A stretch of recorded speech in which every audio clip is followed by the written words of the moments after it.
Hello everybody. Today we shall discuss about as is the society, so is the school. Education is recognized as the mirror of society and educational institution as society in miniature. I.L. Kendall has observed in order to understand, appreciate and evaluate the real meaning of the educational system of a nation, it is essential to know something of its history and traditions, of the forces and attitudes governing its social organization, and the political and economic conditions that determine its development. Thus, to understand any school system, it is very necessary to understand the state or the nation which shaped its school. Following factors have played an important role in shaping and determining the objectives of education and the system of education. Number one, geographical factors, economic factors, religious factors, political factors, social factors, linguistic factors. Let us take number one, geographical factors. Educational system in ancient Greek states presents an interesting study. Education in Sparta aimed at developing physical strength, courage, and endurance and obedience because the immediate aim was to train the Spartan youth as soldiers who could protect the state from foreign aggression. Athene education, on the other hand, was rarer and finer. Second one, economic factors. Formal education is possible where production exceeds consumption. This may be the result of tremendous industrial development or favorable natural circumstances. This will depend upon fertility of soil, abundant mineral deposits, and proper climatic conditions for work. Such conditions provide men with leisure to pursue education. Where there is a substance economy, it is far cry to afford time for formal schooling. This is the reason why poorer and underdeveloped countries have a minimum education for their children, while industrially advanced countries offer to keep nearly all their children at school and for a longer time. Third one, religious factors. The influence of religion is very powerful as it penetrates the emotional depth of human nature. The Brahminic system of education, the Buddhist education, and the early Mohammedan education were dominated by religion.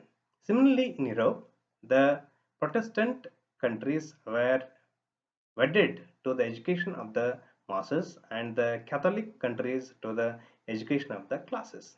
Fourth one, political factors. Political ideologies go a long way in determining the aims and the system of education. Different political ideologies like totalitarian or fascist, communist or socialist and democratic will call for different system of education. The ruled nations had a different educational system than their rulers as they were being exploited by their rulers. The system of British education was implanted in this country from purely political motives. Fifth one, social factors. Education reflects the social pattern of society. The tremendous explosion of science and technology has shaken the old leisurely outlook on life and has created intricate problems of social adjustment. A new emphasis has been placed on literacy. A growing interest is shown in recognizing the curricula at all stages. The new forces in the social structure of the Indian society have provided a fresh incentive for educations to pattern the educational system. Sixth one, linguistic factors. Language is one of the national factors that helps the growth of the educational system of a country. Unilingual nations have ties more well knit than multilingual nations. When a multilingual nation tries to make any one language national, it results in resistance from the groups using other languages. There has been many riots in India on the linguistic issue and still defies solution. AKC Ottaway has rightly stated education is an activity which goes on in a society and its aims and methods depend on the nature of the society in which it takes place. It follows from this that the education provided within any given society will change from time to time as the society changes. It also follows that not only will educational system and institutions be different, but each society has its own ideal type of men or cultural heroes for the young to emulate, so that the development of personality will also vary from one culture to another. A comparative study. Every individual is different from every other. Similarly, nations differ each from each. The growth of educational system of nations is constantly influenced by historical, racial, political, religious, geographic, economic, and various other factors. Therefore, comparative studies in education should take note of the national background that shapes education. India has the longest history. Here, education can be traced back to over 3,500 years. There is perhaps no country where education had so early an origin. Indian educationists and philosophers of old had greatly contributed to educational thought and practices. Some of them flourished at a time when the great civilization of Greece and Rome were at unborn. But foreign domination subdued its glory. Other advanced countries with not so long a history. Britain, the United States, and the USSR are among the advanced countries and big powers. Britain and Russia can trace back their past for more than 1,000 years. Britain once dominated a huge chunk of the world. It was proverbial to say that the sun never sets on the British Empire. But time came when its great empire dwindled away and the USA and the USSR outstripped it in technological and economic progress. The USA has a relatively short history of 350 years if we count from the time of the first settlers who came to America fleeing from the I'm sorry, religious persecutions of European government. Russia had a long tradition of scholarship, but the reality educated were limited to the well-to-do families in the western region. There were gave inequalities of educational opportunities within Russia itself.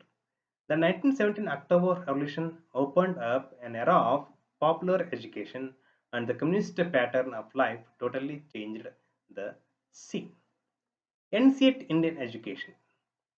Four distinct periods of development can be marked in the history of Indian education: ancient, Mohammedan, British, and post-independence periods. A singular feature of ancient Indian civilization was that it had been modeled and shaped more by religious than by political or economic influence. Indian philosophy asserted that the individual's supreme duty was to achieve his expansion into the absolute, his self fulfillment, for he was a spark of the divine. The purpose of education was to aid in this self fulfillment and not in the acquisition of more objective knowledge. Education's chief concern was the individual. It flourished in the intimate relation between the teacher and the pupil. It was not like the admission of a pupil to the register of a school on his payment of the prescribed fee. The pupil lived with this teacher as a member of his family. He belonged to him and not to a school. Here, the personal touch, the living relationship between the pupil and teacher made education. Education under the Muslim and British influence. With the advent of Muslims in India in the 11th century, the system of education based on maktabs and madrasas, mainly for religious purposes, was introduced. The Hindi system of education, however, continued to prevail its pathshalas and in temples. The British rule in the field of education began with the controversy whether to substitute the Western culture for the Indian or to synthesize the two cultures. The controversy ended with the controversy ended with the Woods Dispatch 1854 recommending the spread of more education through indigenous institutions, establishment of universities, cultivation of the mother tongue, and provision of vocational education. Due credit must go to the British education policy for the promotion of modern education after independence. With the independence in 1947, a new vista has opened up. The expert recommendations of various commissions, committees, and conferences, the launching of the four 5 years plans, and the acceptance of priority claim for education in matters of money and material have helped the educational reconstruction on the idea of a national system. The Education Commission 1964-66 has recommended that education should be developed so as to increase productivity, achieve social and national integration, accelerate the process of modernization, and cultivate social, moral, and spiritual values. National characteristics and education in England. The English system of education, like the English Constitution, has grown up by modifications, adaptations, and expansions not based upon any theory or any preconceived planning, but introduced as the occasion or the social needs and changes demanded. This feature of English character is depicted by Burke in his reflections on the French Revolution. By a slow but well sustained progress, the effect of each step is watched. The good or ill success of the first gives light to us in the second. And so, from light to light, we are conducted the safety through the whole series. Plasticity and adaptability, intelligence, and interdependence are preferred in the management of social affairs. There is reluctance to rely on government initiative or leaving the job to experts. Study common sense is a better guide. The habit of mind is reflected in the national educational system in the postponement of state action as long as possible and the reliance on voluntary enterprise until it is found to be inadequate. The state did embark in 1833 and 1870 in the field of elementary education and in 1888 in technical education and did attempt in 1902 to bring together the various types of schooling, public and private, secular and religious, under one national system. This gives play to the many sidedness of English life. It provides variety in a national framework.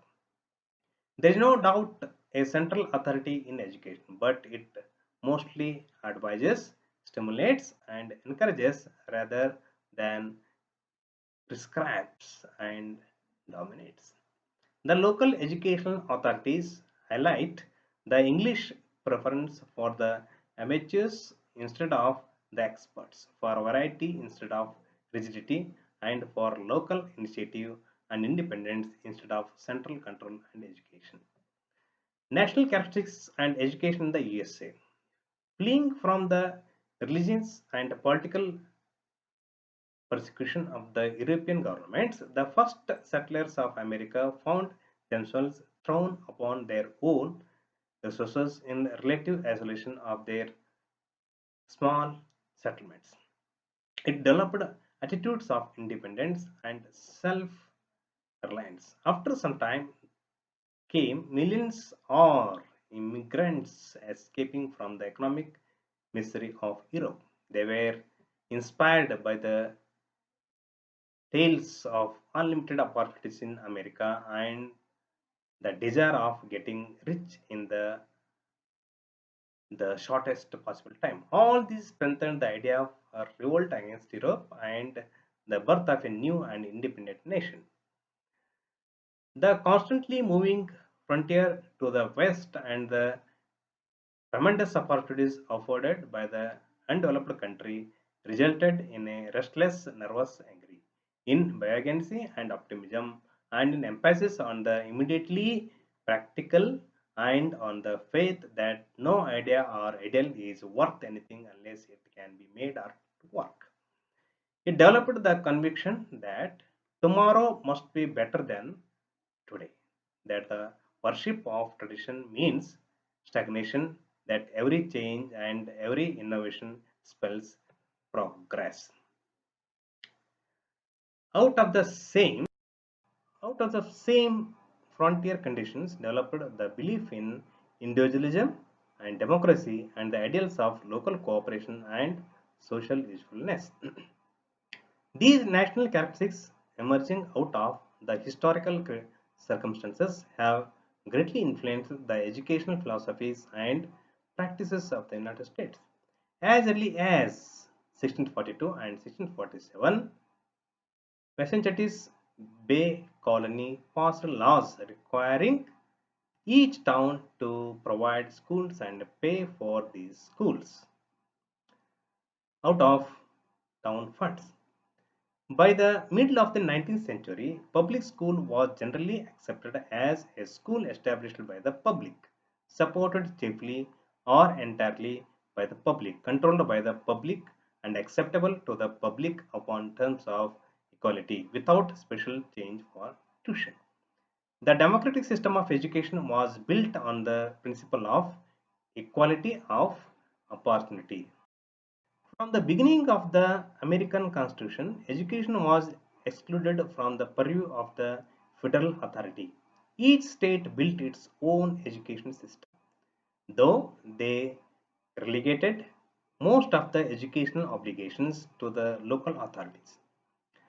America has given a fair and bold trial of freedom, pragmatism, and progressive education its educational institutions, and no country has yet surpassed it in the quantum of its research, experimentation, and innovation in the field of education. Revolution and Soviet education. The year 1917 makes a revolutionary break in the education history of USSR as it creates as a new social order through Kendall summarizes the social and political change as for religious orthodoxy there has been substituted economic orthodoxy in place of the autonomy of the Tsar. There has been established the autocracy of party and the political and militaristic nationalism has been replaced by a class consciousness. A mass attack on illiteracy began, which ended illiteracy among the young people within 30 years. It remains a mystery how this was done, but the credit goes mostly to the enthusiasm of the members of the Communist Party. From the start, the educational strategy was splendidly organized. Teacher training institutions were created wherever possible and they look precedents to institutions of higher learning. People with some education were turned into teachers. The Marxist psychology believes that abilities and aptitudes are acquired and the differences between children represent difference in environmental conditions rather than genetic characteristics. As a result, common school and common curriculum continue until middle adolescence and successful children are expected to help, guide and encourage their less successful characteristics. Another important aspect of Marxist doctrine is the mixing of work and study. The 1958 Khrushchev reforms advocated, is very important, advocated closer ties between life and school and the revival of polytechnic ideas that education should include experience with different types of work. The reforms emphasized entrance into higher education not only through academic excellence but also by contributing to the common good of society by productive work. The Soviet educational strategy is to teach more and more its children more broadly, more broadly, more practically, and more rigorously the party's centralized control. The real emphasis of communist education is placed on activities carried on outside the school hours. Children's and youth organizations,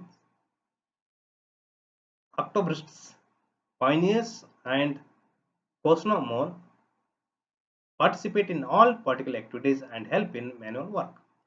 It would appear that the educational system of the four countries, India, England, the USA, and the USSR, have developed in their own way in different historical, geographical, economic, and social conditions, and thus illustrating as well as explaining different national styles. So, hope you enjoyed the session. So, be safe and let us fight against COVID-19. Thank you.